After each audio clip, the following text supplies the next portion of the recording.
Blog Talk Radio. Here at ACO Radio, American Communications Online, or any affiliated stations or websites are not responsible for what guest hosts or call-ins may say. All programming is intended for informational and entertainment purposes only.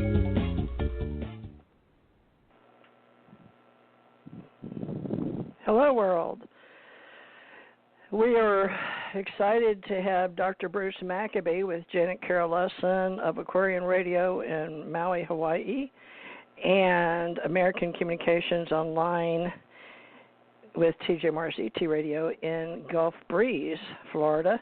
And he sent us a lot of information here I can see, and wow, he is really about alienology, and I'm trying to get them on, and I'll tell them to call in now. I had a little trouble technically getting back home and getting us online, 945. So, Bruce, if you and Janet can hear me, the call-in number is 347-945-7207, and I'm sending it to you on my phone. Folks, we have a whole new way to be in this reality, and a lot of us older people have been doing radio shows to get to know each other better, and I've created a new community, ACO Club, on patreon.com/Theresa J. Morris, if you're interested in joining me. We're going to talk about a lot of topics. My niche market is phenomenology, paranormal, and I have different people with different websites and different interests. And I started in publishing as an author's club in ACE Folklife in Kentucky with my husband, the late Thomas Ray Morris, and I want to keep his legacy alive with bluegrass music and the Bill Monroe Foundation and his sisters, Deborah Dockery and Faye Arnold. And so we have a group of people that follow the bluegrass music tours around the United States in their Camping World vans. And my sister just joined that group. As she retired, a lot of people retire in our club, and we have a club with various ways to get around to camping sites. And where I live here in Gulf Breeze, we've got several Camping World type of places that you can pull in and pay to park your RV, recreational vehicle. And believe it or not, when I was a young girl in Houston, Texas, I sold for, what was his name? Gilman Pontiac and GM motorhomes, Gilman Motorhomes. And I learned a lot, and I met a lot of very wealthy people selling motorhomes, believe it or not. So I have a little bit of knowledge in that. But tonight, Dr. Bruce Maccabee, no, not Dr. Bruce Maccabee. I told the wrong guy. Dr. Bruce, I'm sorry, I have too many Dr. Bruces in my life. Dr. Bruce Cornet. Okay. He's probably going to say, oh, I'm not on tonight. Dr. Bruce, I'm so embarrassed. Let's see if I can. I tried to call Janet Lessin, and she tried to call me to get on here. So I'll have to see what's going on here. Let me see if I can get Janet on here. We'll see what's going on. Recents. I don't see Dr. Bruce on here because he's been at the Laughlin UFO MegaConference. And let me see, Janet had made arrangements for Tuesday. Call 808-214. Janet's public, 808-214-3442, but I never can get her to answer. 214-3442. The number you have dialed has not been recognized. Please try again. Okay, it's not recognized. Okay. Not been recognized. Well, okay. This is always fun. Let me try it again.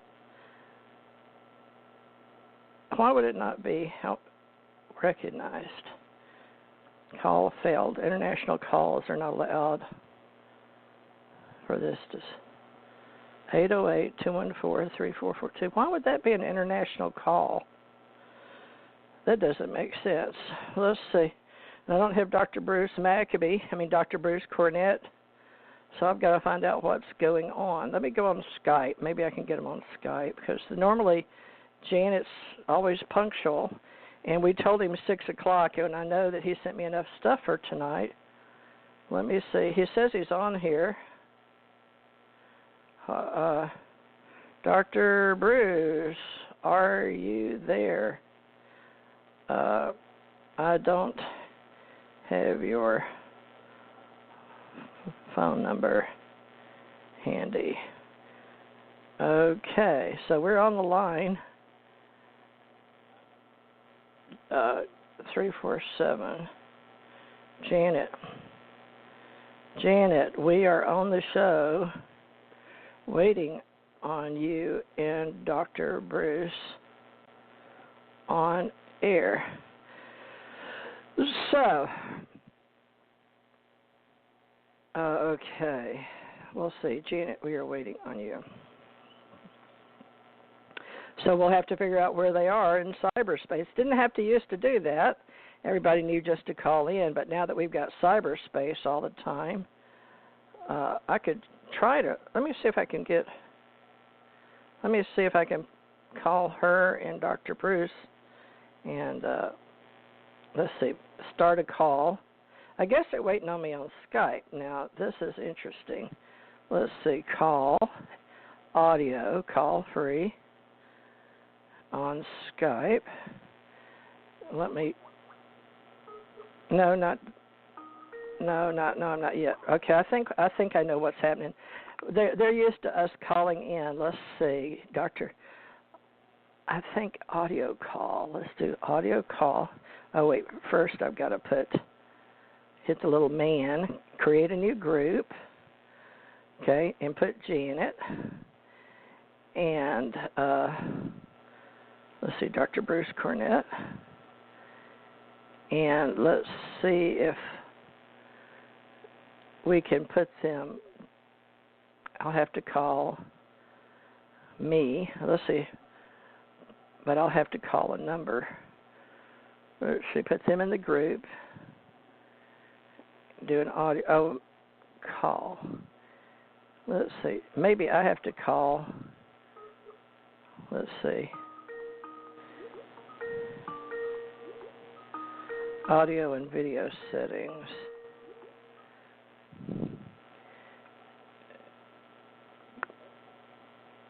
Janet, can you hear me? Okay, I'm glad I got you. I'm on the radio. I'm on the radio show. Yeah, can you hear me? All right. I don't see Dr. Bruce.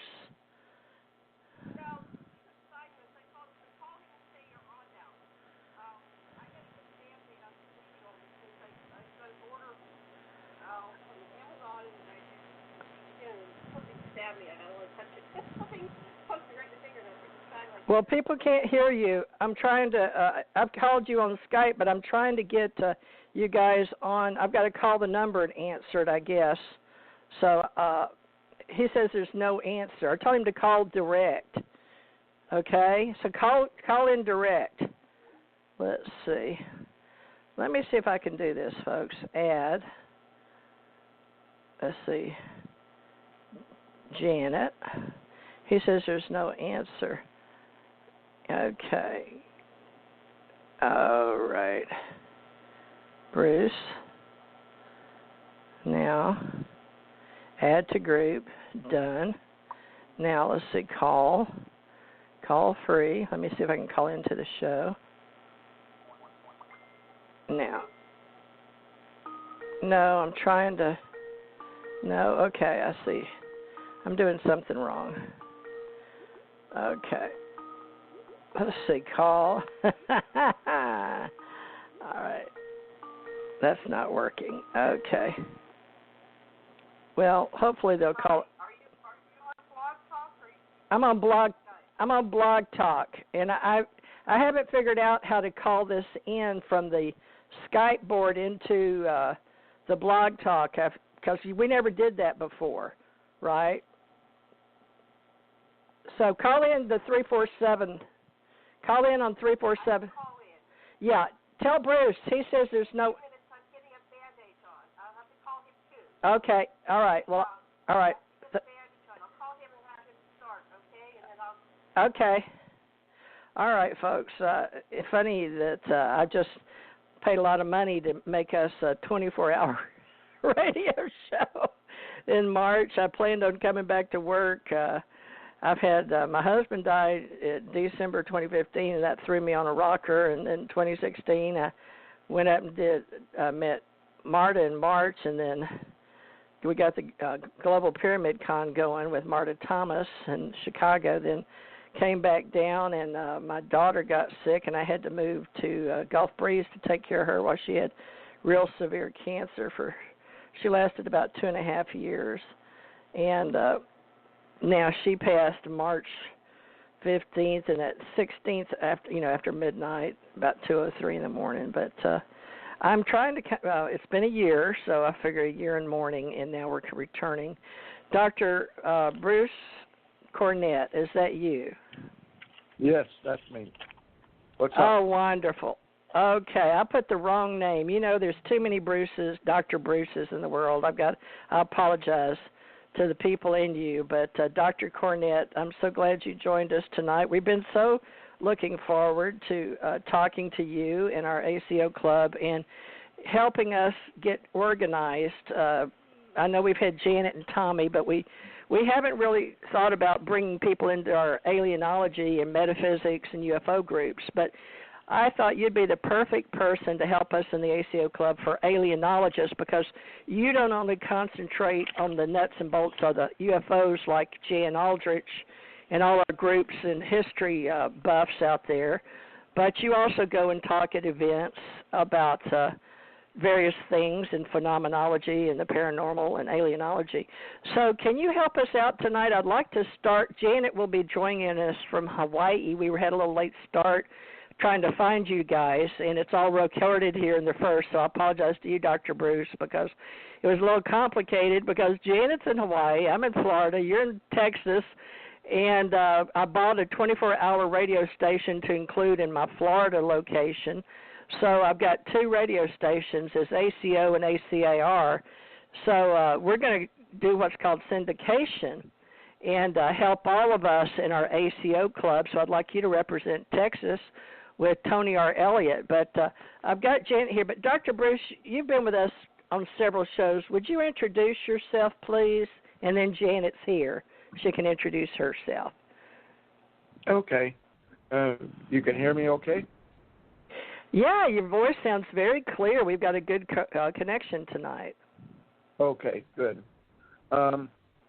Basically, I am a scientist who has 3 degrees, and including a PhD in geology and palynology.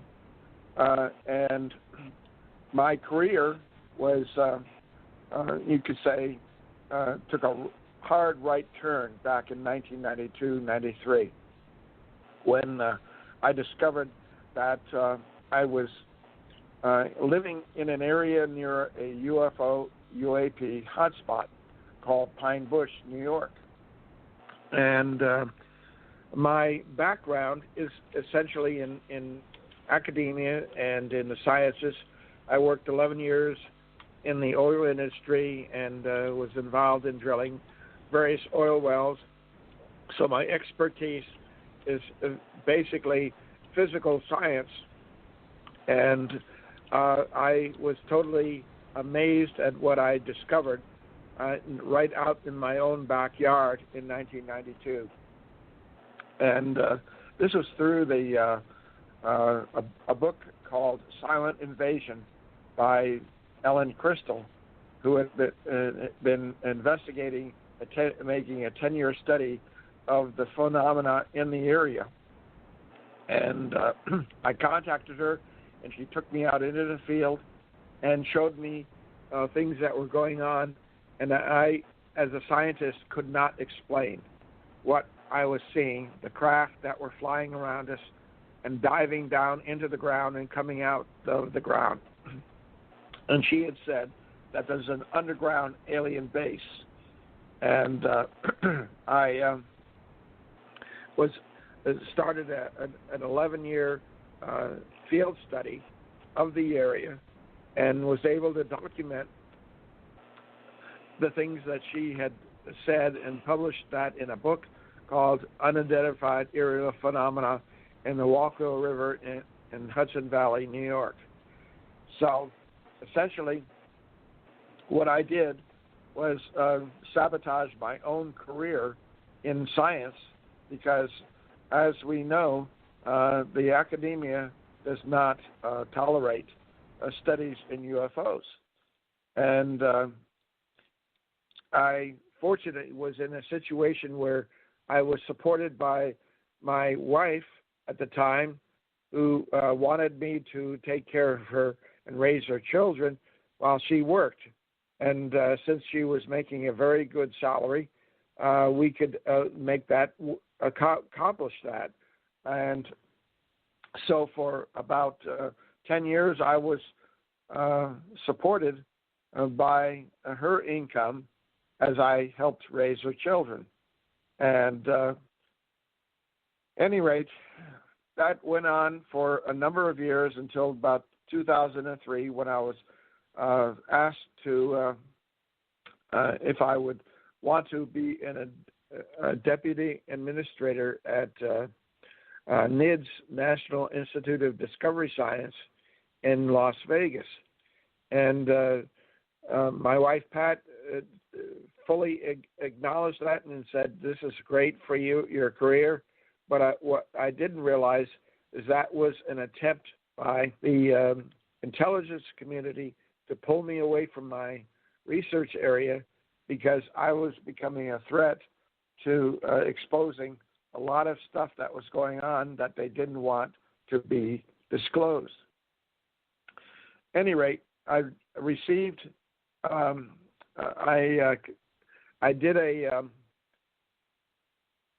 talk at the UFO MegaConference in Laughlin, Nevada, last February, and this was 2 talks, in fact, and one on my work in the Walker River Valley of New York.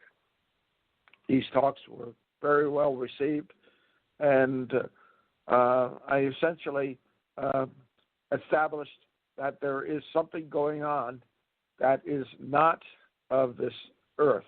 It is not human. That is existing in the basin, in the Walker River Valley, and is underground.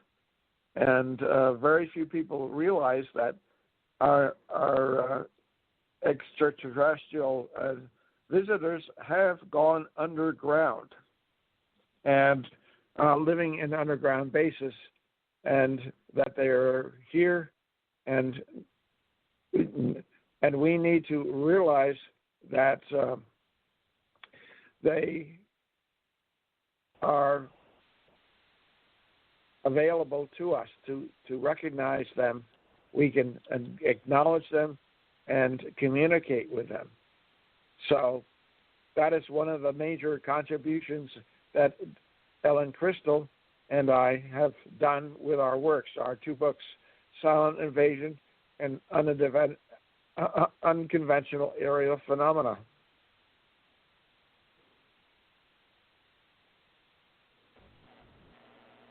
Can you?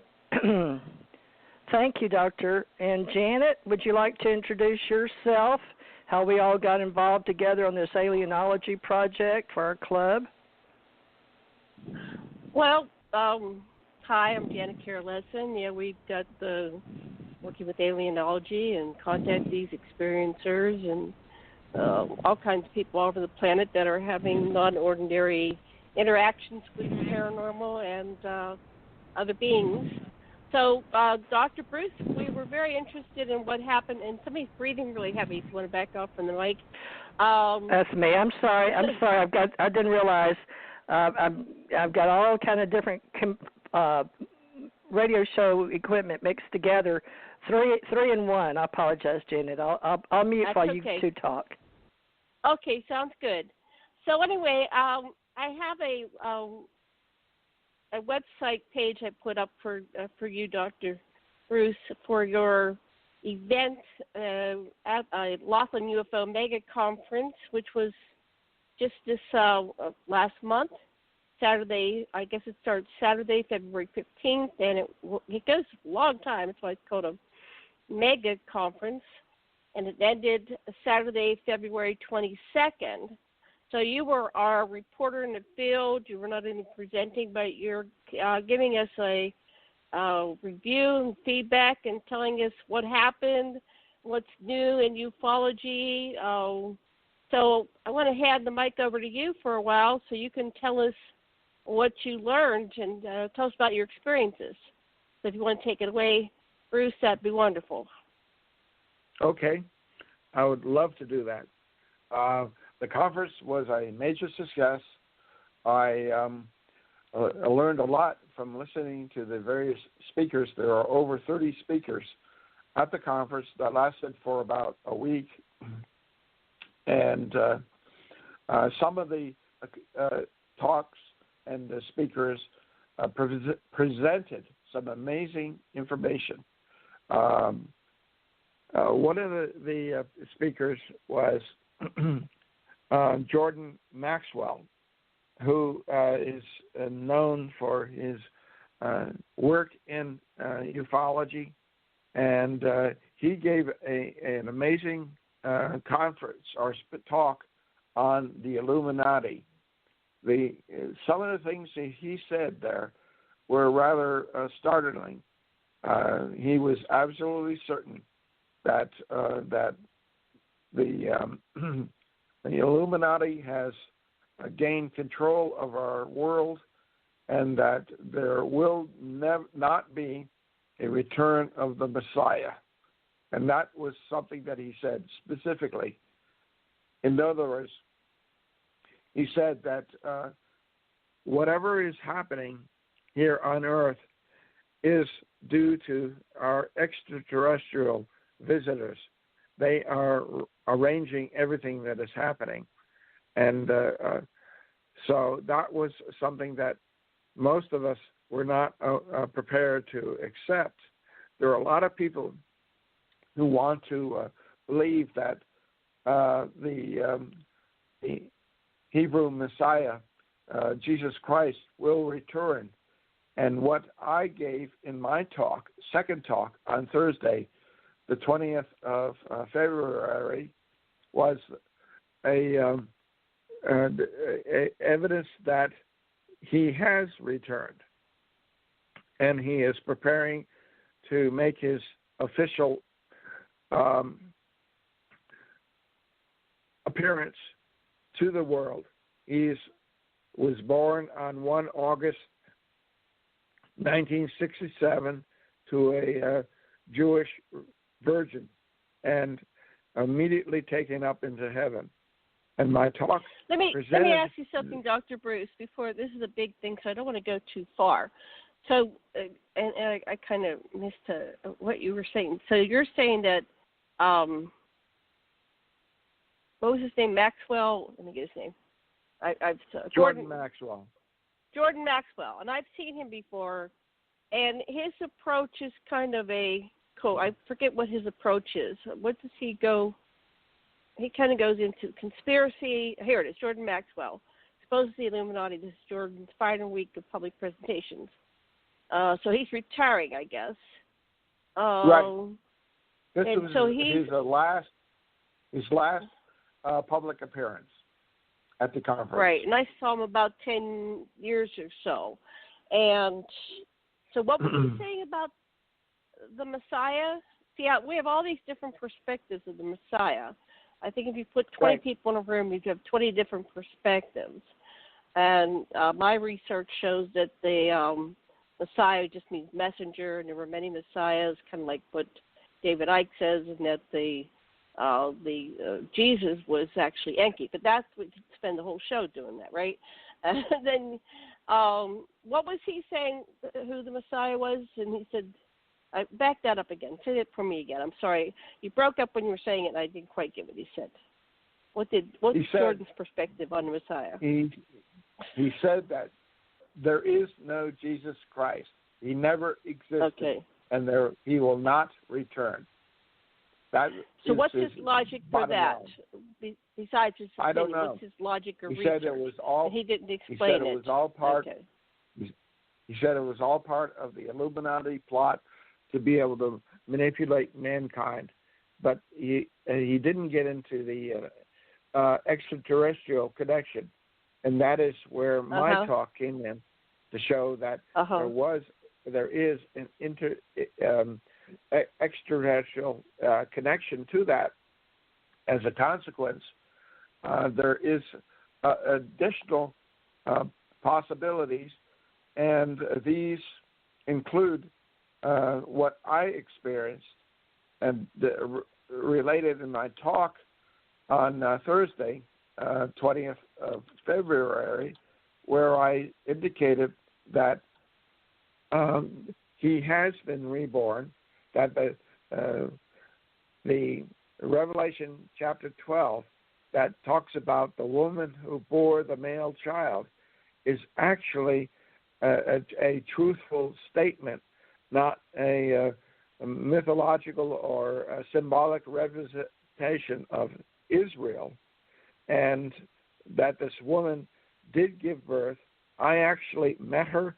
I helped protect her for 7 years, and she is the woman who bore the male child back in 1967. So I provided that information for the audience, that there really is something that is happening, that is unfolding and fulfilling prophecy, as we know in Revelation chapter 12. Okay. So we have. In other words. So how did all this tie in with each? Was there a common thread throughout the conference? How did they tie in with each other? Because all these stories of Messiah, there's never really been like an absolute proof. He's supposed to come back in the clouds in the sky and for everybody to see all at once, if I remember my Bible, and TJ may have things to add to that. And so there's all these things, and I really don't want to go too much into biblical prophecy because we're really focused on ufology, and that would be a whole show in itself, right? Because that's very controversial. Janet, the big problem is that ufology has not been very willing to accept its connection to religion, and there is a very uneasy relationship between ufology and religion. And there are a number of books and people, even Jacques Vallée got involved in this particular subject. And others have warned about the connection because it has the potential of undermining all our religions if our so-called gods and angels are not who we think they are. Right, and the whole angel thing is another whole can of worms, and people have different perceptions of what is an angel, and I come from the Anunnaki perspective, and so, it's all... TJ, do you have any comments and questions on what we've discussed so far? Well, yes, Janet. I've formed the ACO Club to form a community of peers, of people like us, and we three are the perfect example. And Dr. Bruce Cornet, I asked him if he would lead it for us because Tommy is definitely into world religions and taken off on a new direction on his own YouTube channel.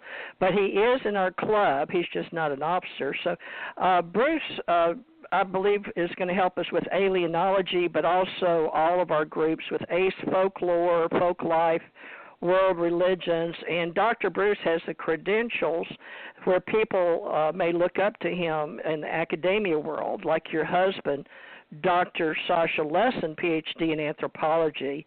So I believe his credentials will help you and I establish in 2020 that disclosure is about all of our reality, and we will make it a truth, each and every one of us, because it's one person and one vote. But here's what I've got, Janet, for our ACO Club Community as several projects. Dr. Bruce Cornet is an active member and has recently attended a week-long Laughlin UFO MegaConference. He is helping us learn about others who are interested in sharing Alien Contactee Groups. He attends a UAP group in El Paso, Texas. Janet Carroll Lessin and Theresa J. Morris have been promoting events since the inception of Stargate to the Cosmos' first show on TJ Morris ET Radio in April 2012. Now, all three alienologists study not so much the science of the UFOs, but more about how those who have a memory or experience of aliens or people with alien stories, which will be published in the Aliens Among Us series, which Ruth Montgomery and other writers are making into a category with various event managers in the world. We are space advocates and share space with USA, China, and Russia as the present frontrunners. ACO Club will take on a new narrative of members who contribute to our Alien Contactee sharing stories of alienology. History and narrative will grow to know more in phenomenology. That's always hard for me to say when you read it. Phenomenology and alienology. ACO are Alien Contacte organizers who share names in our ACO Professional Association.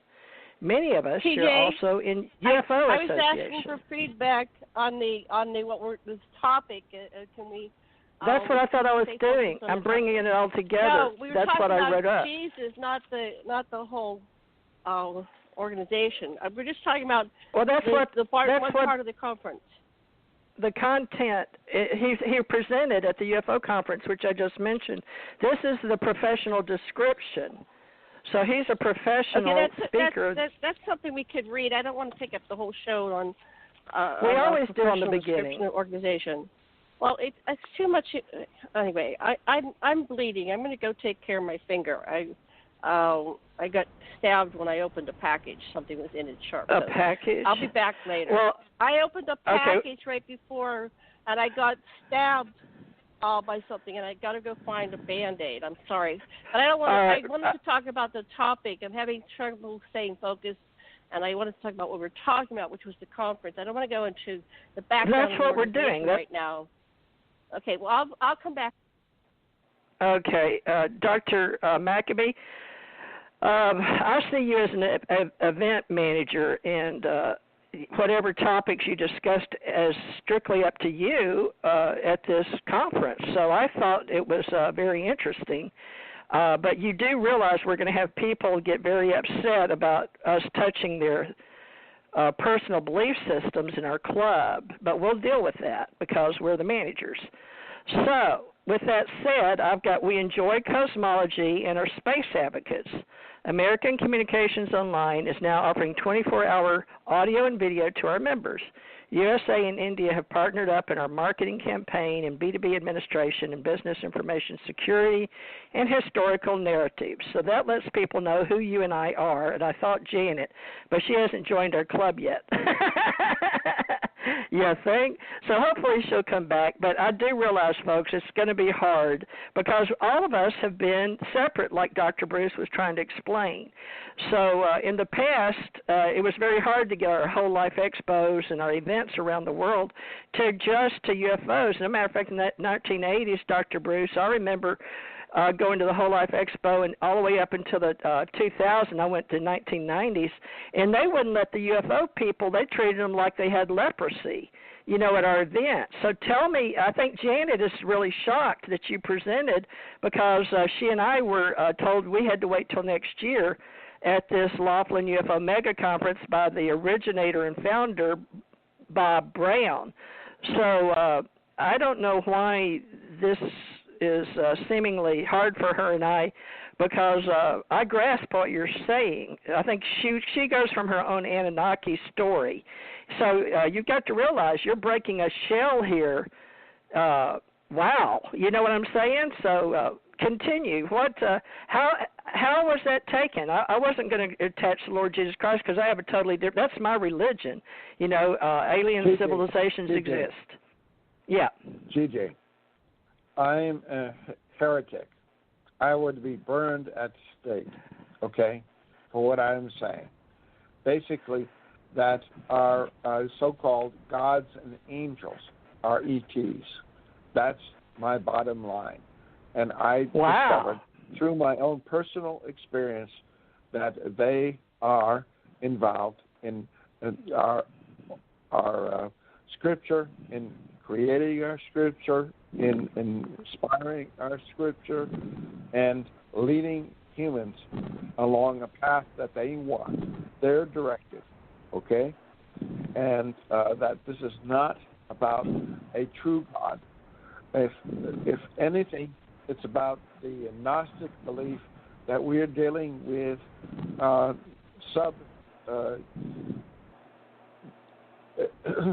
deities that are of the so-called demiurge that have been involved and responsible for influencing and controlling humans. Now, if you get into the Anunnaki, you're dealing with those very entities with whom I have been involved. And they showed me and indicated to me that they are responsible for all our religious scripture. Now, that is something that most people will not want to accept, as you can possibly realize. Well, Janet and I have had a lot of discussions because her husband's Jewish. I guess, I don't know if he's practicing. I don't think they practice that because they practice polyamory. But they started the World Polyamory Association. So they've been in relationships, counseling, and have been very well known all up and down the coast, Washington, Oregon, California, and been television shows and opened events, and they opened up for Tony Robbins and Deepak Chopra. A lot of people were really into polyamory in the 80s and 90s, but this is 2020, and you are saying things that I've never heard before, and I think that was probably a shock. I noticed you sent me some pictures, but none of them had Bob Brown in them. Did you meet Bob Brown? Tell us about Bob Brown, and then we'll come back to this controversial topic, because I agree, alien civilizations exist. I have ACE Folklife for that reason, but I never put them together saying anything about Jesus Christ, because so many of us believe he walked the planet and he was a real man, and that we have to believe in him because we were not capable of getting ourselves back into space like he did. I think what Janet wanted me to talk about maybe was his ascension, because we have the Ascension Center teaching about, your soul ascending from your little spirit, like comes down into a body. I don't know if she wanted my psychology or my philosophy, but my religion is like yours. Yeah. BJ, you have to have the people realize that the Gnostic belief that has been rediscovered based on Nag Hammadi and other types of scripture that has come forth that shows that there was this controversial belief back in the time that Christianity became evolved in the after Jesus died, that there is something else going on here. And what I was shown is that it is true that there really is other entities that are involved in manipulating humanity and controlling humanity and involving our genetics. And this is very important from the standpoint of where we are headed, that we are not in control. Somebody else is. And that's wow, this is going to be an amazing club. Well, Dr. Bruce, you're in charge right now, so you go for it. Now, you got me and Janet already tugging at each other because our beliefs are not exactly the same. But I tugged with Tommy, you know that, so maybe you can be a referee. Right. Well, you know, the bottom line, TJ, is that I spent 7 years living with a Anunnaki, one of the major leaders of the Sumerian civilization. She told me after she died, she came back to me as Katra, which means Spirit of God, who was worshipped by Isis and Nephthys and Cyrus, that she was the Nin Kursag, the mother of humanity, and that she was responsible for everything that has happened to our civilization today. And now, you don't have to believe that, but that is what I was told, and I was asked to present this information at the UFO MegaConference, and I did. You can go to that website and get my DVD of my talk, and it is the audience was totally silenced. You could hear a pin drop, as Bob Brown said. They had their mouths open, and when I told them that things that are happening now are part of a fulfillment of biblical revelation, and that is, we are really in that end times right now. And even though most theologians will not accept the idea that the woman in chapter 12 of Revelation, the woman who bore the male child, is not real, she actually was real. She actually was born, and at age 17 in 1967 became pregnant and gave birth to the male child. And that is astounding, that this is really happening right in front of us, and we don't want to accept it. Most people don't want to believe that this is actually happening, and it is. Wow, I got pregnant in 1967 too, Dr. Bruce. I had 4 girls, but yeah, I was pregnant, oh my God. and I got pregnant in 1967, and I'm doing this work. Yes, I did. I started working from NASA, and I started working for the government May 10th, 1967, and I've been retired with 50 years, and doing this work I'm doing, and I'm still doing it. That was before the male child was born on 1 August 1967, and what I presented at my talk was that the biblical prophecy, verse by verse, was fulfilled, and the 1,260 days from the time that the male child was born to the time that her protection, the woman's protection, was ended with death, actually, and that it is actually counted from 1 August 1967 to 12 January 1971. Absolutely. Perfectly. Did Bob Brown know you were going to talk about this? Oh, yeah. I told him. That's why he wanted me to talk about it. And he told me after the conference, he said, oh, my God, I can't believe you said all these things. And he said, do you realize that the audience was totally dumbfounded and silent? And I said, yeah. I couldn't understand why the audience became so silent. He said, yes, you could hear the pin drop.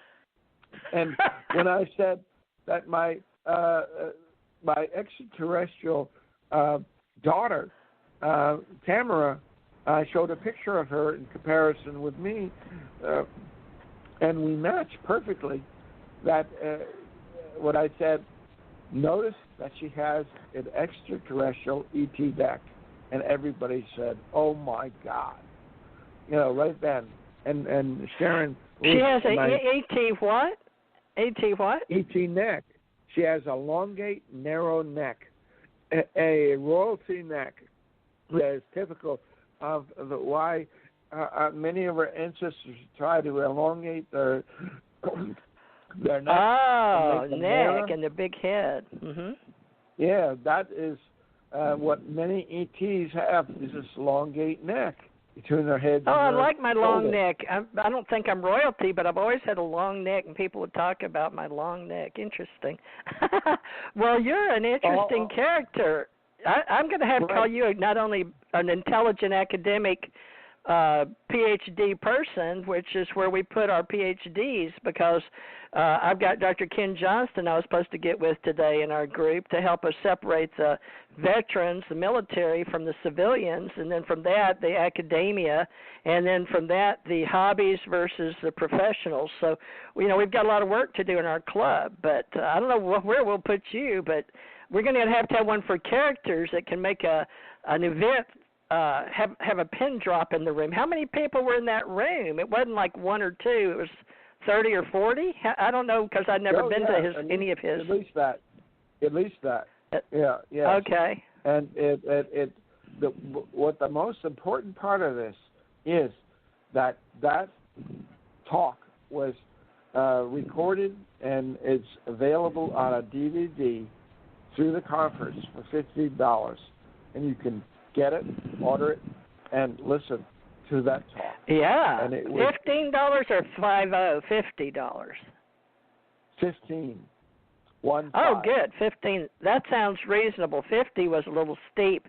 But if you're listening to the information and it's a new story on the planet, whether people want to believe it, like you said, you're just putting out the information. You're don't shoot the messenger, right?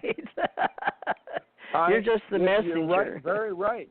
I am the messenger. And I told the audience I was instructed to give this message here at this conference. And that is what I did. I fulfilled my obligation. So I had a draw to that, too. Janet Carroll Lessin's the one that told me about the Laughlin UFO Conference. And so she asked me to put in for it. And I did, and Bob Brown never would call me. He kept saying he was going to call me, but he was so busy. But he chatted with me and said they were interested in me. And then he took my story to the board, so I was like you, and then he liked it, but he said that they already had, by the time Janet told me about it, they already had 30 speakers. So I think you were one of the few that got in at the last. I don't know when you put in, but that's just details, folks. That was we can only August. That was in August of 2019 in Albuquerque, where I gave. Okay, well, we didn't put in till December or something. We put in too late. Right. But he said he would consider us this next year, so maybe, I don't know that we could make a pin drop with our ET stories, but we'll see. And so I told J. Allen Hynek I'd take over all this work, and I'm working with all the Secret Invisible College, which you know about with Jan Aldrich and Dr. Bruce Maccabee, and it was Don Berliner. But now, wow, you have now. But you talked 2 times. But this story is life changing. I mean, you could have been shot because that affects. Well, you saw how Janet wanted me to talk. She was shocked, I think, but she wanted me to talk about Jesus Christ. I don't know what she wanted from me. So I was trying to say, well, this is what we're doing with this club, and I asked him to come and talk and all that tonight. You were going to be on hers Tuesday, so she'd already know about your shocking revelation. But anyway, she'll be back because TJ. Yeah. What the audience needs to realize, I'm writing this book. I have most of it completed, and it will be published this year probably, is that if you listen to my talk and all the slides, I go through all the evidence. Now, this is what is so outrageous and crazy. I am the father of the male child, and Bonnie is the mother of the male child. Now, so in this reality, you're like Joseph. You're saying you're like, yes. No, wait, Joseph wasn't the real dad, though. There was no real dad. Because he was conceived by God. Real dad, because my DNA is combined with that of Bonnie's DNA, is created the male child, okay? What happened to the child? You said it went to heaven already? It was taken along with his identical twin sister. He has a sister. And I met them on 23 October 1994 over my bed in Red Bank, New Jersey, when they appeared and told me basically that they are my children. Wow, you're going to make my story sound vanilla. I thought I had a good story. You got me beat. Well, what did Bob think about this story you told? My gosh. He realized that I had to tell the story. I had to get it out. And after the talk, he said, this is going to be a talk that will live in history. It will in infamy. Get more and more popular as people realize what it signifies, and that the biblical prophecy is coming true. And it's not the way theologians have interpreted it. It's different, but it is real. Well, you're exactly right. Everything that we have in writing started back with the fired clay tablets, and we know Sumerian, and they've been trying to take out, they blame us Westerners and us Americans and bombing all that stuff in Iran and Iraq, or starting all that war to get rid of the Anunnaki and all the Sumerian stuff, right? They didn't want us to know, and they were destroying all our artifacts and all the history, so all this couldn't be known, but now you've taken on a whole new narrative, a whole new twist. So I think our club needs to have a byline that says, don't shoot the messenger now. God. Thank you. Thank you very much. Yeah, that is exactly my sentiment on this, that I am saying that he was born in August 1st, 1967. He is now 54 years old. From what I have learned, he has been taking part in different cultures and different nations around the world, because if he is the Messiah, think about this. His knowledge of our human civilization back 2,000 years ago is not relevant. He had to learn about everything that is going on in this world today. He had to visit every continent, every civilization, every culture, in order to learn what he has to learn in order to rule over the earth. That's the bottom line. Well, if he's the same one in my memories and my DNA, then the one that was the original Jesus Christ sat over on the pyramid. I was his 12-year-old daughter that put her hand in stone. And this is a memory in my head, and I remember it like yesterday. But it would coincide with all my history in my head.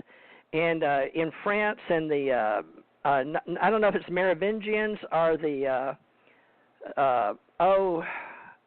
people, it's all about world religions, but this was the Jesus story. So I don't know that Janet wanted me to, I apparently didn't say what she needed me to say, what she was thinking. But the Jesus story, there's so many in our world religions, especially Christians. You know that. They say there's 5 different Jesuses or 7. You hear all kind of Jesus stories, but now we got a new one that's more up to date, that's current. So it's just another Jesus story, but, it really affects people when you're a real true believer. So you got to remember now, I don't know how you're going to say we're folklorists, historians. Don't shoot the messenger's got to be a whole new category for people that speak at events and instead of clapping, they all drop their jaw. Right. I don't know. Exactly. I don't know what we're going to do with this. This is a whole new reality. Most people are not prepared. Most people are not prepared for this because the theologians have missed the the mark. They have failed to recognize what the Revelation Scripture says. And amazingly, Bonnie, who I lived with for 7 years exactly, she fulfilled all that Scripture in the 17 verses of chapter 12 perfectly, and including the 2 periods of protection. That's what my book is going to present, and what my talk, you can get a preview of what is happening by getting that DVD from the UFO MegaConference store, and it's only $15, and you will be shocked to find out that this is really happening. Well, right that's now, the day it happened, so it's a memorial. What do they call those? You know, when it's a memoriable DVD or CD, because it was recorded exactly when it was happening live. So it becomes like those coins they serve, like the U.S. Mint. They'll commemorate a date. And so your date, with Bob, somehow he needs to fix it with that date. In starting that here in 2020, we started a whole new revelation, a whole new reality. And it was on 20 February, 2020. Whoa. Well, so and I'm trying to pull all this together. Here. Right. Yep. And I'm trying to pull all this together for our ACO Club, but and I hope Janet comes back, because it ties.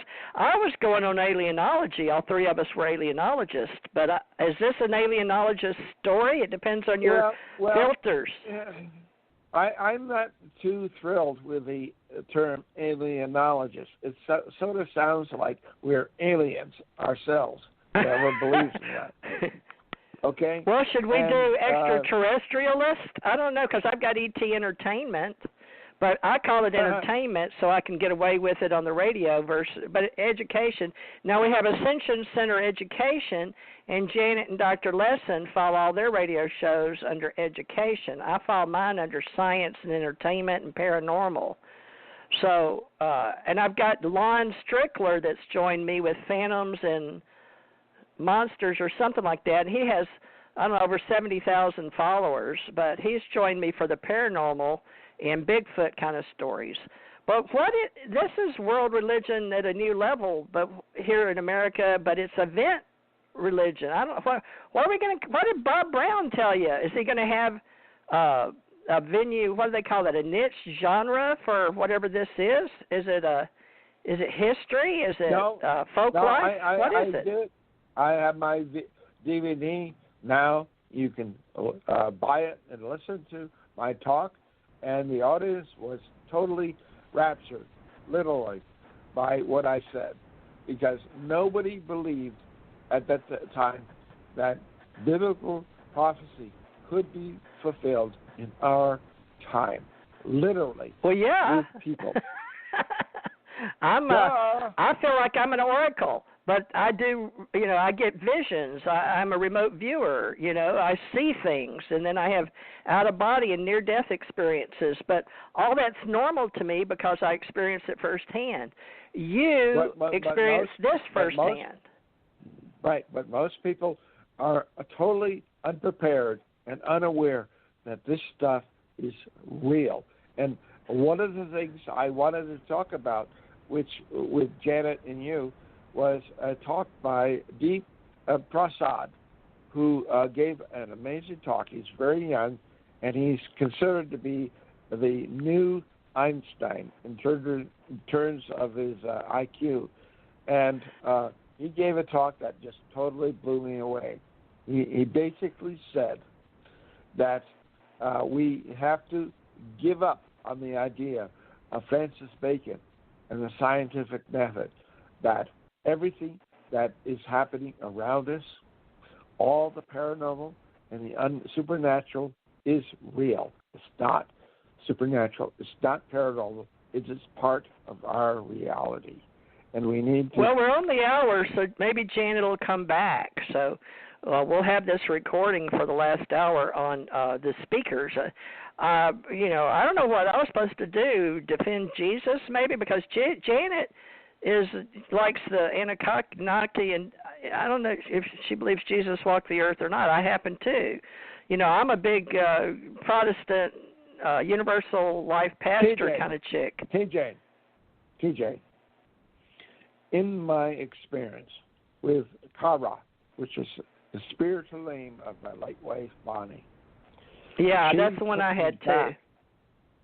She took me back to Calvary, and I experienced what Jesus experienced on the cross.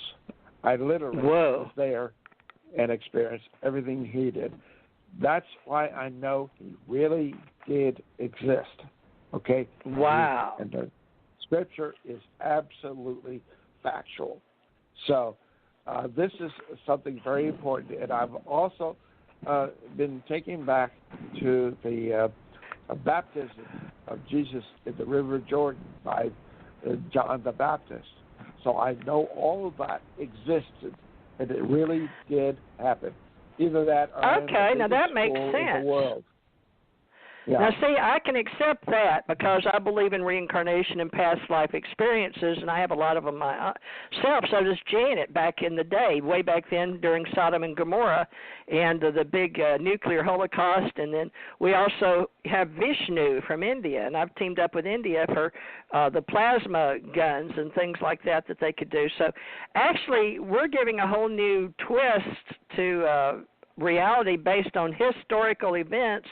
But we have reincarnations and remote viewing and living past lives. This is it's all these different things sort of coming together to be something, but we got to find a name for it. I don't know, a new reality, writing history, rewriting history, a new reality. I don't know. Just call it the truth. It's the real well, truth. That's fleeting. Everybody has their own truth. It's getting them to vote together. This is bigger than anything that anybody has previously conceived.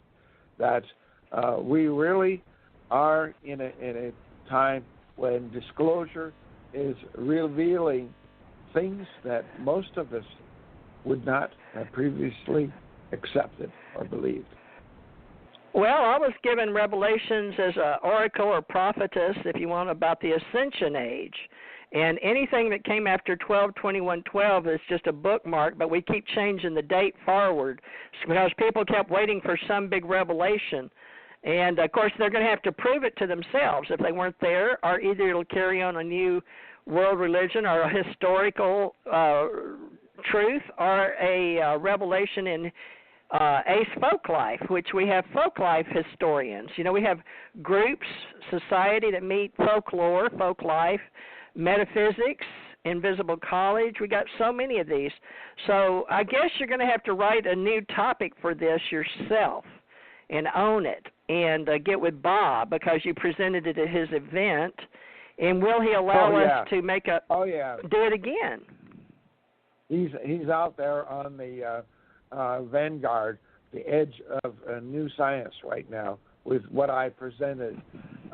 I just hope that my talk will, it's people will say, you got to listen to this. Listen to what he said. Because when my book comes out, it will be, earth-shaking. Basically, that the Revelation chapter 12 has been fulfilled.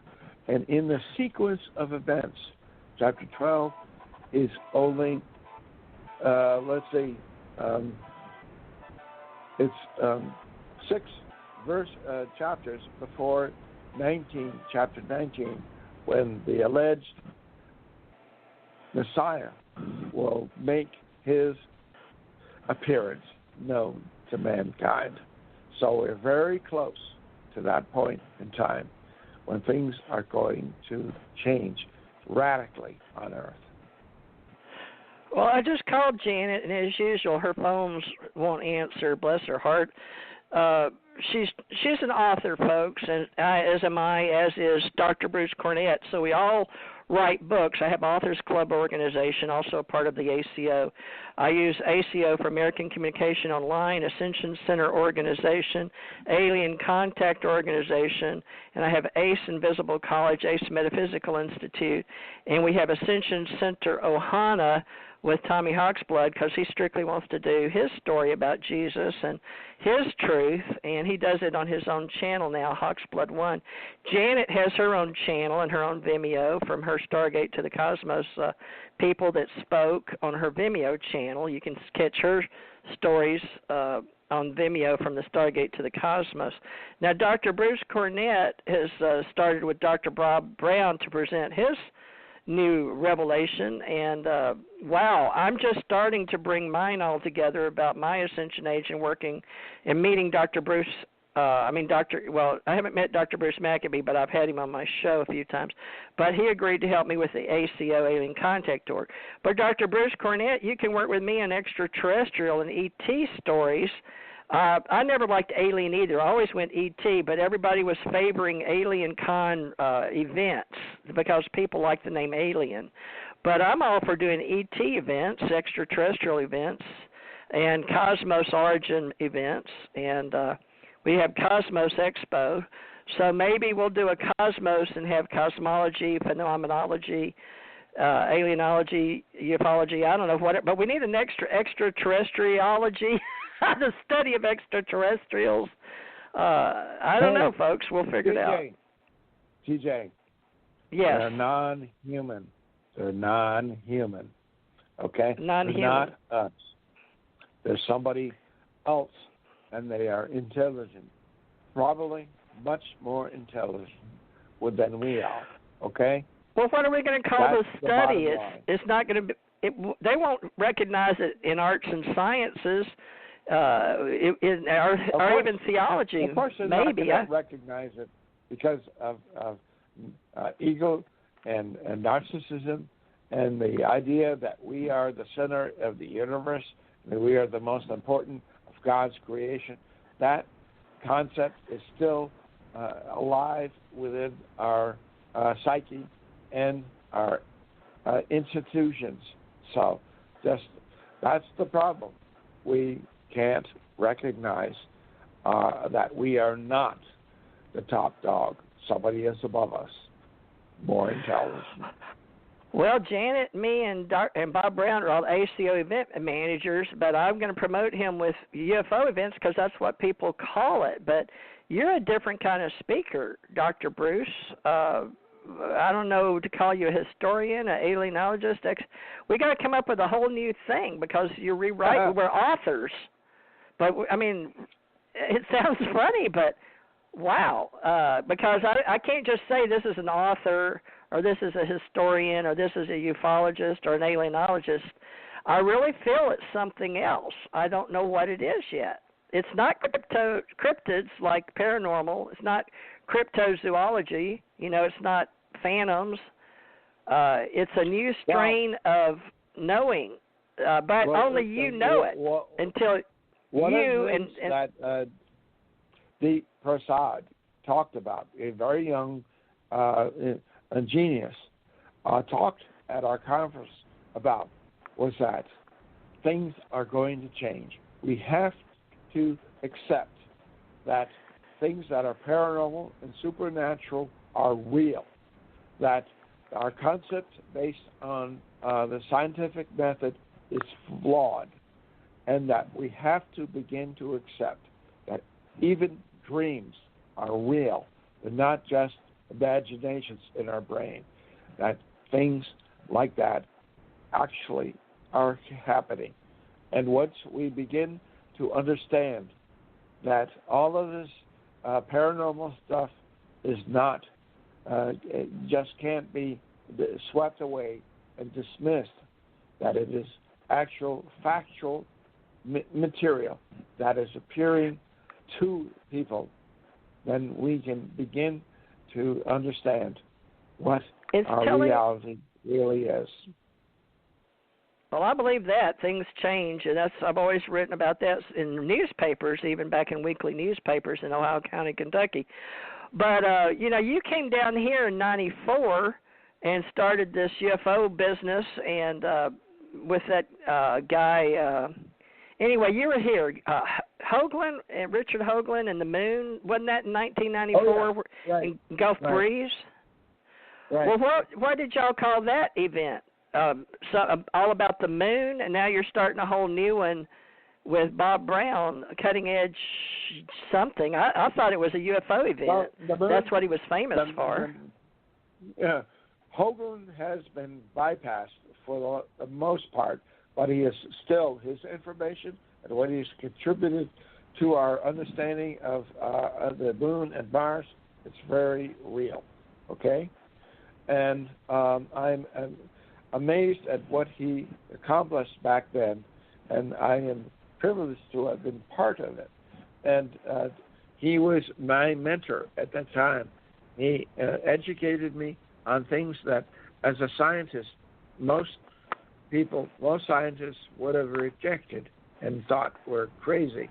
But he showed me the data, the evidence, and I was totally blown away by what he presented to me. But unfortunately, at the same time, I was being exposed to supernatural, paranormal stuff that would ultimately take me away from him and send me on a different pathway, and would also be very different from my educational career in academia. So, well, I don't know what you're going to have to start your own group, because all these groups I've got is like on Facebook. They have a new commercial they keep showing me about kazoo groups, and let me know they have a group for everything in the commercials, because we all are individually groups. TJ. Yeah. Too many groups. Too many. Too much division. Right. You have to get a consolidation and bringing together the various viewpoints of people into one or two major groups. Otherwise, it's just going to be dispersed, and nobody is going to accomplish anything. Well, you do that. That's a daunting task. That's a God task. I've got I've got a call out to godlike people, because I was a Wayne Dyer fan, and he's dead now from cancer, like my daughter did. So everybody's crossing over, but they say, well, dead isn't real now, because it's just going to another realm of existence in the spiritual plane, So we got to find what is all this. And Wayne Dyer told me, just do I am God teacher, because I was in Hawaii, and we went to the same Mensa group when I was over working for Department of DOD, Department of Defense, Department of Navy, and then under OPM, Office of Personnel Management, and I worked in business and information security, and I did personnel information security, but then I broke off and started two corporations, one profit and one nonprofit. So they asked me, I was on television it was in the local newspaper in Hawaii, and they asked me to come to that, and I followed him. I listened to all his tapes, like your tape you made. So Wayne Dyer helped me figure out how to do what I'm doing now in motivational speaking and self-help. But you're presenting a whole new thing, so I don't know. It's not motivational speaking, and it's not group consolidating. But if you want to try to bring, the thing is, people's thoughts separate them, just like we're an individual. But he said, I am that I am. It was God in all of us, but he believed in God too. There's always something more. So you're still talking about the something more as God, but you're saying we need to take all these groups and consolidate them. I don't know, Dr. Bruce, you said it. Maybe that's your job. All consolidation organization. Right. There are just too many ET groups out there. Now we have information that there are thousands of ETs, alleged ETs, visiting Earth. Now, how can you demonstrate that or document that? The bottom line is we need to get some sort of a solidarity, a singularity about what is happening to us on Earth, and realize as Deep Prasad said, that all of this is part of the same phenomenon. We are not separate from the paranormal. We are part of the paranormal. So he's saying our part is the extraterrestrial part's gonna become normal. Yes. While we're crossing the edge of glory of the extraterrestrial universe to universe. We call that the brain, BRANE, in quantum physics. And the singularity is the all-existence of what happens before the Big Bang. So there's a quest among scientists in the world to explain, because you say, okay, we accept the Big Bang. You know, we accept the Drake equation, you know, and there's a lot of things we accept. But that doesn't mean you can prove it, but they still call it science. So we're going to say quantum physics is the edge of what we're doing with extraterrestrials. Now, I don't know that name you're citing, that man, but Janet wrote it up for us, folks, on Aquarian Radio. She's been my good friend before all this, and she and I have a story to tell of extraterrestrial passion, synchronicity, and how Dr. Bruce came into our life. But the reason Dr. Bruce got in touch with me, which was so shocking, we were talking about the same man, Tommy, and didn't even know it, because I didn't know Bruce knew Tommy. So I'm on a synchronicity, supernatural study of behavior and why people, if they're meant to meet and do a quest, like Dr. Bruce here and I, for the ACO Club, is why did we meet? But we haven't met yet. Right, so exactly. Bob Brown is part of that. Yes, we're all connected here. This is all part of a bigger plan that is being unfolded before our eyes. And somebody's orchestrating it, though, because it's too coincidental that you came into my life and you knew Tommy all those years in New Jersey. He never brought you for 8 years on my show. 8 years, Dr. Bruce. And then you pop up out of nowhere, and you didn't even know I was talking about Tommy, and I didn't know you were talking about Tommy. We were both talking about Tommy. I went out in the field with Tommy, and we were there with Brian Williams and out in Pine Bush together. So back in 95, 96, we were very close at that point, and we didn't realize what was happening to us other than that we were experiencing all of these unusual craft that were flying around us in the night sky and documenting them. So that's well, in then my the book. ETs had to bring us back together, because you're back in my life being like the leader with the PhD and the study, and you were the one that got chosen, not Tommy, not Janet, not me, but you, by Bob Brown. Bob was very nice. I've got lots of emails from him. I'm sort of wondering, is this really what is happening right now, that I am being chosen? My God. You were chosen.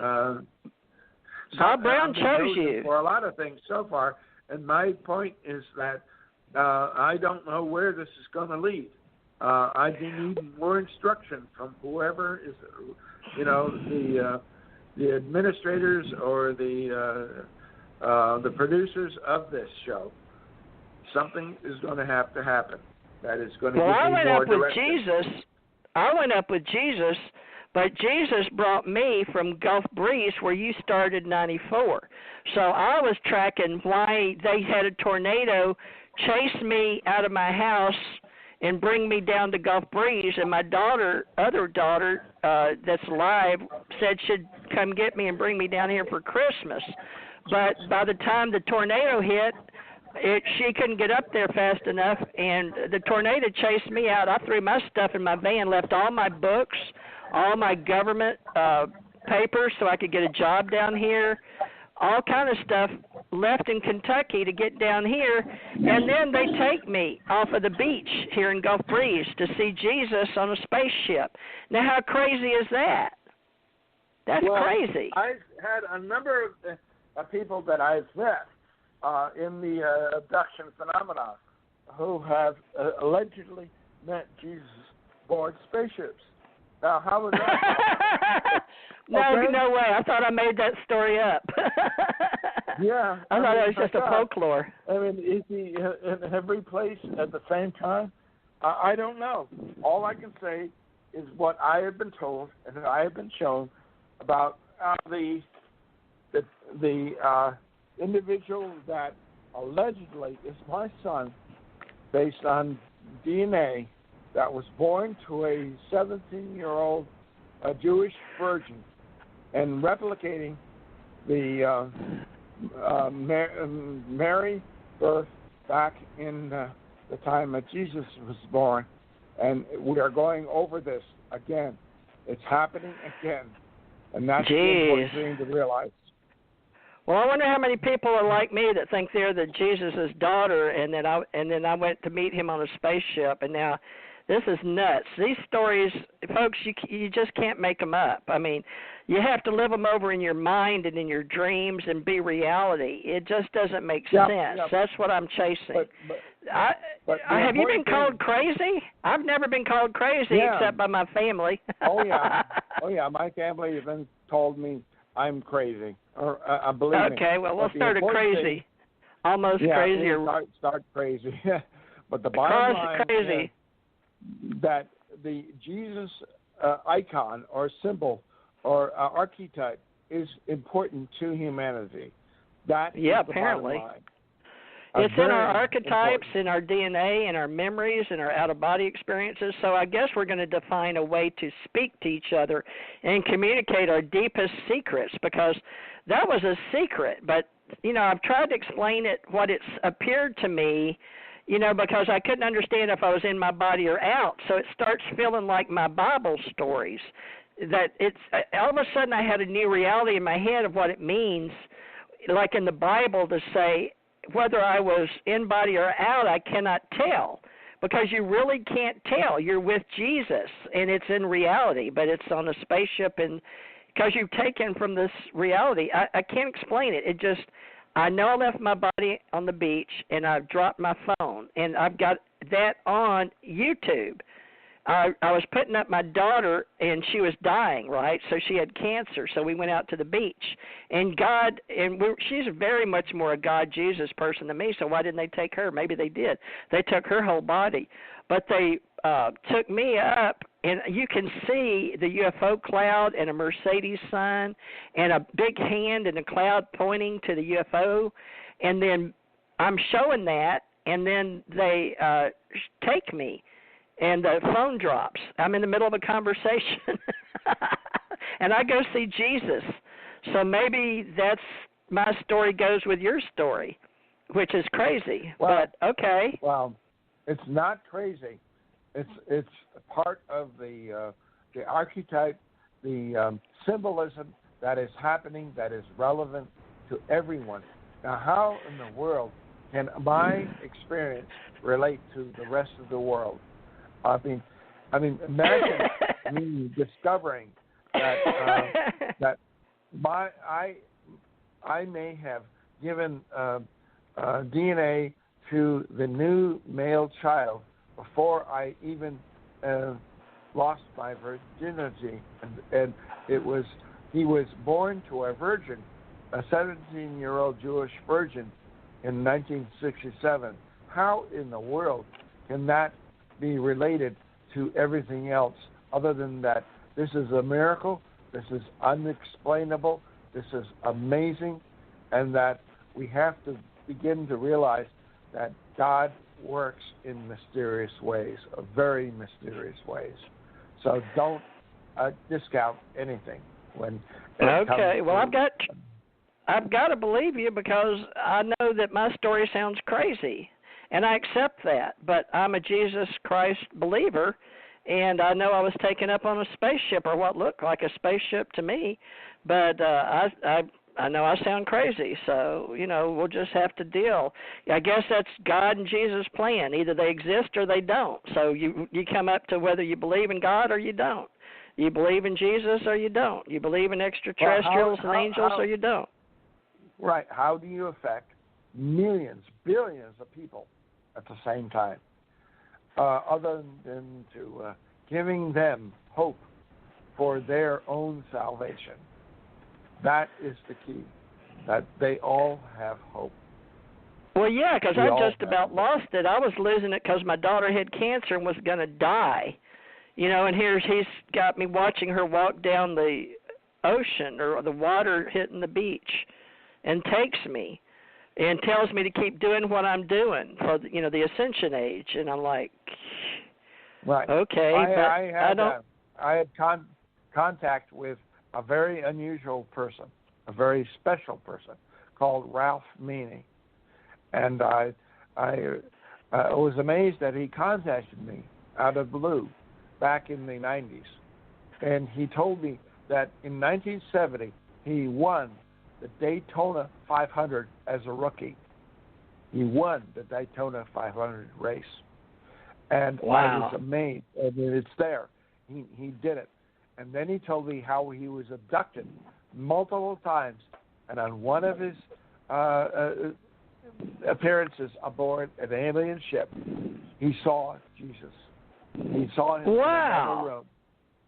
There's somebody else that says that on the planet? Yes. And then... Oh, my gosh. So this really affected me. I said, wow, this is a major event, something that has an archetype of that is universal to everybody, that it affects everybody, that is connected to everybody, that we are all interconnected as one. And that's what the ETs have been telling us time and time again, that we are all one with God, okay? So we are not separate and individual. We are one with the source. And that was what he told me.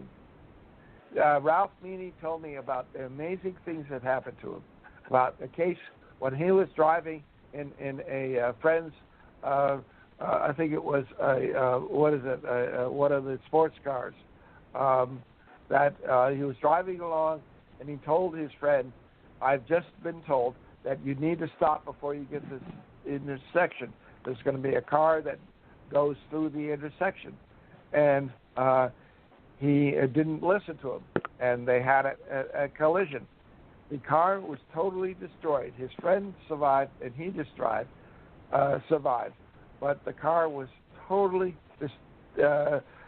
disintegrated in the collision.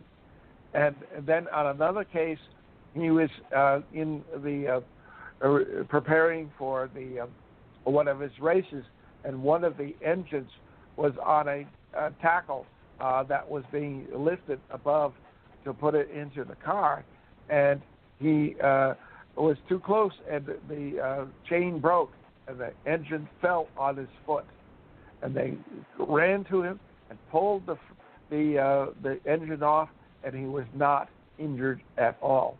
In other words, he was protected. Something told him that he was protected. That's why he contacted me, that he could not be injured. And I thought wow, this is crazy. Who's going to believe that? That the winner of this 1970 500 race has protected by God. And literally, he was. Well, that's the way I feel. God's brought me back, I guess, because I don't know any other word for it. It's got to be God. But they send these angels down, or these beings, to pull me up, and when I die, and reincarnate me in this same reality. So I have all these memories, but not just in this reality, in prior realities, and then in my dreams, and then they give me ways to understand how it all works. But to me, right. In this reality, if you separate your inside the matrix reality that you're programmed with academia, economics, government, spirit, I don't know if you'd even count spirit, but at least the main institutions that run the matrix inside what reality we all create together, what I see and what I believe and what I know in my head is different. But I'm okay with that, because I always thought I was just different. But, you couldn't talk about it. But now I've got to accept that it sounds crazy, but I guess I'm going to tell my truth too. I guess we're going to have to be brave and just say, don't shoot the messenger, because I've gone through too much pain. In not dying's easy, but coming back is hard, and going on and continuing missions is hard, because you're going to sound crazy. You know, if you share your miracles and your supernatural, you're just going to sound crazy, because we're already programmed to believe there's only one narrative, whether it's Gabriel. You know, Angel Gabriel gets all the credit for starting all the religions, basically, the Muslim religion, you know. So I don't know if you want to say I know my Jesus wasn't an angel. He was Jesus, because of the knowledge in my head. And the angels came to and saved me on the planet, you know, when I died. I know the difference between angels and Jesus, and you got to experience it. Otherwise, it's just a belief, right? So you have to experience it. So if you experience that, I know it sounds crazy, and people don't have to believe it, you know, but they've got to experience it. But you know how the world religions get said, like you said, the word truth, or it's in your heart, right? You feel it. So how are we going to deal with that with our people? Are we going to keep doing a weekly radio show or not? What are we going to do now? I don't know. This is something that is evolving right now. And well, Janet won't even come back. Janet's going to say she cut her finger and didn't, you know, she wasn't enjoying herself, because she always tells me don't do commercials. That wasn't a commercial. That was a reality of why I thought the three of us came together to create this. But she didn't join my Patreon.com ACO Club, you know. You did. She didn't. And here we are going, yeah, we know it sounds crazy, but we don't know. But Bob Brown believed in you, and he's been doing events how many years? How many years? He's your best endorsement. The conference I participated in was the second UFO MegaConference. So it's just maybe, a couple of years. He started. I was talking about he started the original. You do realize he started the original UFO business back with Wendell Stevens. You remember Wendell Stevens? Wendell Stevens. And Zoukalos, Giorgio Zoukalos, he had him on his staff too at one time. Giorgio Zoukalos, you told me that. No, now listen, folks, I've never met Wendell Stevens that I can recall, and I haven't met Giorgio Zoukalos, but I wrote about his hair and told the History Channel people if it was me. I just said it on my radio show, but they got hold of it and used it for a campaign with us seeing ourselves go through Giorgio Zoukalos' hair. So people do listen to my radio show. They really do, and take my advice. But, it's crazy. I did that little Geico when I had Geico insurance, and they were running a campaign. This is a true story about having a mascot or something for Geico, and I used government employee insurance company, and I told the girl, I remember I was in a big Walmart, I was driving a big truck, and she said that she was participating in the campaign, the only employees could enter, and I couldn't enter it. And I told her, well, I lived in Hawaii, and every time I think of Geico, I think of gecko. And she said, what's that? I said, it's like a little lizard with little sticky things, but Geico. So you put in for it. And she said, well, I don't know. I said, just put in for it. She said, well, I'll tell my boss when he comes by. And he walked by the desk going to lunch. She said, well, wait a minute. I said, catch him if he's going to lunch.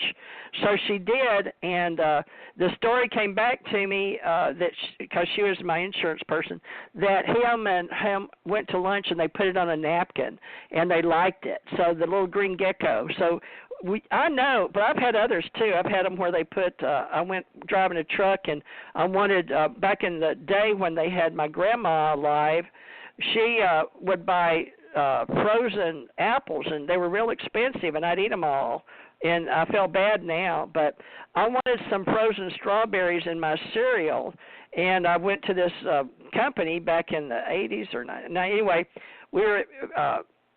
Anyway, all I did was tell them they could do it, tell them how to do it, and this guy came back to me and he said, I talked that idea to the owner of a or they went to some meeting when I came back, and they said, we're going to do it, and you're going to be rich. I said, I don't want nothing for that. It's just an idea. He said, well, you can't just walk away from that. They accepted. I said, well, you collect the money if there's any money involved for an idea.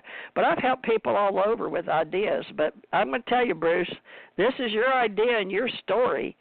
But Bob Brown is your best endorsement because he believed enough to put you in front of people. I just put you on the radio. You know what I'm saying? That's so you thank Bob Brown because now Janet can come back or not, because if this is a movement, I call it the Ascension age because Jesus and God's involved. But in Ascension, but you can define it any way you want to. I don't know the name for it. Maybe we can all, like you said, consolidate it and make it some big cutting edge with singularity, which you said, and my idea of brains, B-R-A-N-E, in between the universes, which now I have been quoted in a book in China because of the dot theory. Theresa J. Thurmond, I don't think they used Morris, they may have, but they quoted me and put me in educational academia books. I bet, and I'm proud of that. So I started with math, teaching them the dot theory, and then I wrote the book Knowing Cosmology. Now tell everybody what's the name of your book, because you're on to something. Right. The one about UFO, about unconventional aerial phenomena in the Hudson and Walpole River Valley of New York. It's on Amazon. You can get it for $25, or you can get the Kindle version for about just under $10 and view it.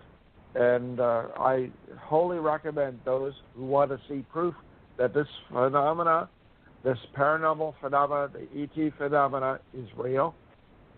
Get my book or read my Kindle version online.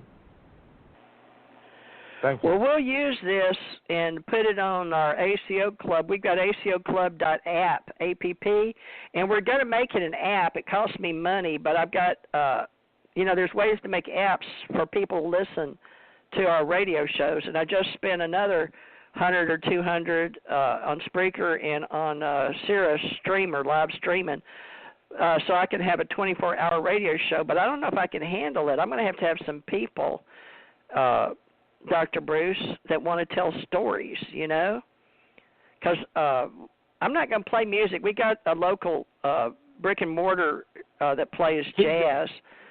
What? I heard about 20-plus talks at the UFO MegaConference, and any of those people I could contact and have them on your show, okay? 24 hours a day, though? We're going to run it. Okay. Well, you be in charge of your conglomerate. What'd you call it? Not conglomerate. You called it consolidating. You want to consolidate. Right. The fewer the shows, the more audience you're going to get, and they're going to know how to find it. Okay? One of the problems is that if you are too diverse, people are not going to know what to listen to or where to go to contact. You have to have one show with variable speakers and topics to get. Well, in the radio business, they make me stick with one. I can't explain it unless you're in the radio business, but this company makes me only have ACO radio. They've established it in all the electric. It's hard to explain. In the radio business in Florida, they won't let me change from ACO. But now with Spreaker, I've got ACIR radio, so I've already got two radio stations. ACO is fine. There's no problem. Yeah, good. Okay, ACO radio. Get that out there and advertise. Okay. But let people know. This is a show to tune into. That's all. Okay? All right. Well, it's going to be controversial talks, I guess, or crazy talks. Yeah, but a lot of people listen to that, okay? They like that type of information, okay? Well, will you help? The female Art Bell, okay? Female Art Bell. I like that. That sounded cool. That rhymed. Female Art Bell. That would be. I thought that was George Noory. Oh, but he's not a girl. Well, George Noory's taken over. And I was interviewed at the UFO conference in February in Laughlin by George Knapp. Really? And, I've never met him. He seems like a nice guy. Is he nice? Yeah, Did you like him? Oh yeah. I've never met him. He's awesome. He's awesome. Really? He's awesome. With George Noory on the coast to coast. So they're all together, and it was a very privilege to have him interview me. I gave him a copy of my book signed, and so he hopefully will take a look at it and realize that there's something important here. So, you know, George Noory's come down here. He's part of the Gulf Breeze Metaphysical Group.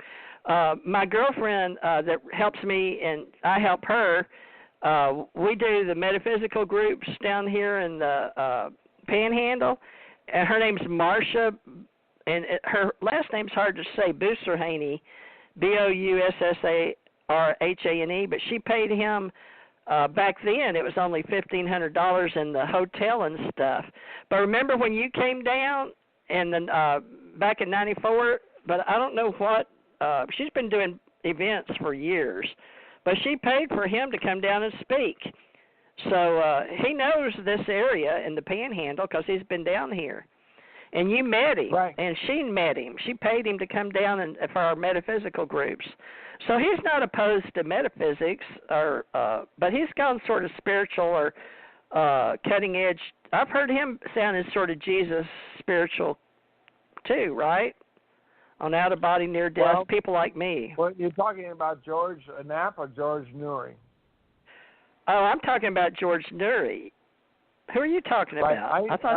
I've not had any personal contact with George. I don't know why, but ever since he took over for Art Bell, I was on Art Bell's once with Richard Hoagland, and that was it, back in the 90s. And so at least you got to be on. Now, Art Bell was a friend of mine on Facebook, and he would write to me and talk to me and was sharing some stuff he was going through, but nobody knows that because I had assured confidential investigative reports. But he liked my investigative techniques and knew I was in the UFO Men in Black or Woman in Black kind of stuff, you know. So Art Bell and I would have conversations, but I never met George Noory. But I thought that's who you're talking about because I said George Noory is the female art. Well, he's not a female. But you thought, so you continued the story about George Knapp. Is that right? So you didn't mean you met George Noory and he interviewed you. George Knapp interviewed you. Now, I've never met him either, but one time this girl at the museum in Roswell, I didn't know who George Knapp was, but because I'd gone to meet Glenn Dennis, and she paid $65 for my unpublished manuscript to get a copy front and back. It had my personal information, my Social Security and everything. But she told me she showed it to George Knapp. So I don't know. But now he's a nice-looking man, and he worked with John Lear. And John Lear talked to me this week because he said he doesn't do radio shows, but he was on Janet's show. So John Lear, George Knapp know each other, right? Through Bob Lazar's story. Oh, yeah, I'm sure. Right? Sure, right. Yeah. So you met George Knapp, and what? You gave him a copy of your book? Yep. And he interviewed me on the video, and that will appear somewhere, I'm sure. And I like him. Of course, George Knapp and Dr. Colin Kelleher of NIDS or of BASS, they are very good friends, and they published a book together on Skinwalker Ridge. So well, when I used to go to Vegas, when I went to Vegas a lot, the Area 51 and get off at the McCarran Airport, the Janet Airlines was right out the door in the buses. See, so I was told never to talk to George Knapp during that '89 scare with Bob Lazar. You remember that? because I was there at the same time, in and out, and it was like I was in the government, so I couldn't talk to anybody. It was just understood. But we had a big row there at the airplane when these people in the news came, and that's her. I've seen her. This guy's, I've seen her get on the bus. I've seen her get, you're supposed to go this way. It was a big old deal. And some Jesuits came. They were dressed in like Sikhs or Gnostics or something. They saved me somehow. They got involved. I don't know how, but they took got the black man's hands off of me, and he was pointing me out to television crews and everything. So they that was the George Knapp people that were doing the Bob Lazar story or something. But I was able to get out of there and go do my business. But it's getting sort of strange that all the stories are around you. You're now. You know what I'm saying? Mhm.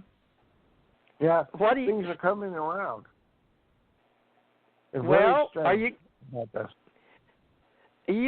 What's your new book going to be called that you're writing since you did the Bob Brown? Put Bob Brown in your book because he puts you in front of people. And I know he doesn't like a lot of publicity because people don't know who Bob Brown is, but I tried to put him out there a little bit because he sent me his flyer, and he told me you were going to come on his show, and you and I Well, so just far talked. the title is The Woman Who Bore the Male Child, Chapter 12 of Revelation. Revelation chapter 12. And that's what it's about. It's about the fulfillment of biblical prophecy in our lifetime. Ooh, feminine. They took the stories of all the women. Over 1,900 years ago that the prophecy was written, and it's now being fulfilled. And all the women's, fulfilled. You know, they took Esther, they left Esther in, the Queen of the Jews, but I named my daughter Stephanie Esther. But the one in 67 when I got pregnant, her name was going to be Angel. My mother insisted Angel, but I put an A on it. So she was my angel, Angela Dawn, Angel of the Dawn, Angela Dawn. Then I had Lauren Michelle, then Stephanie Esther, and then Ginger Theresa Faye, which was named, I was called Ginger, so that's the baby that died but brought me to Jesus. She brought me to her sacred place on the beach, and Jesus took me up in a spaceship. So that's my story. Okay. Jesus in a spaceship. My daughter that died. Well, I've got to do a memorial to her. Basically, all right, TJ. So based on your experience, you know that he is real, correct? Yes, of course. Jesus is real. Yes. Jesus is real. Yes, that's my story. I'm sticking it to it. Yeah. I'm sticking to it. I'm a Jesus. Okay. All right. Me too. All right. He's well, real. Janet never came back, so now we got to do a Jesus is Real book, you and me. Let's put our story together. Jesus is real, and we'll get anybody else that wants to. Blown away by my experiences. I mean, we can always assume that what I've experienced is false. It was fabricated, and it's not true. But then again, what if it is? If it is, then we need to pay attention to what is happening in our world today. With the coronavirus, oh my God, the biblical scripture says that a certain large percentage, about a third of humanity, will be removed from the earth, and this is a possible explanation as to how it is going to happen. But the new pandemic plague. Well, Jesus is real, and I'm a believer. Now, people don't have to believe, but it'd be nice if they did, so that's the good news. It'd be good if you believed. And that's what all of my whole thing has been about, is trying to make people understand Ascension Age is real, and it's here, and you might want to pay attention. Even if people sound crazy, it's perception and filters, and we're trying to tell a story outside of the reality that we've created, and yet we'll just do the best we can in the supernatural and the cosmology, and that Jesus is real. Now, I said alien civilizations exist because so many people didn't believe that, but they do. But they're all, we call it many mansions has my Father in heaven. But many mansions is the many families, or the many alien civilizations exist. The many civilizations. So it's just another way to talk. So we're just going to walk our talk and talk our walk and figure out how to say it properly. But it's bringing in all the extraterrestrial angels and UFOs and aliens and Vishnu and all of the gods and Sumerians, even the Anunnaki, all the stories. Well, you figure out how to consolidate them, because I sure don't know how. I've got people fighting with me all the time, and it seems to be getting worse in school. It's hard. Okay, well, come back next Thursday, thank you maybe. Very much. Yeah, thank you, very Doctor, much for getting back to me. And I hope that the listening audience has been entertained and informed. Okay? Good idea. It'll go out all over the place, including Spotify, okay, and iHeart. So thank you, Doctor.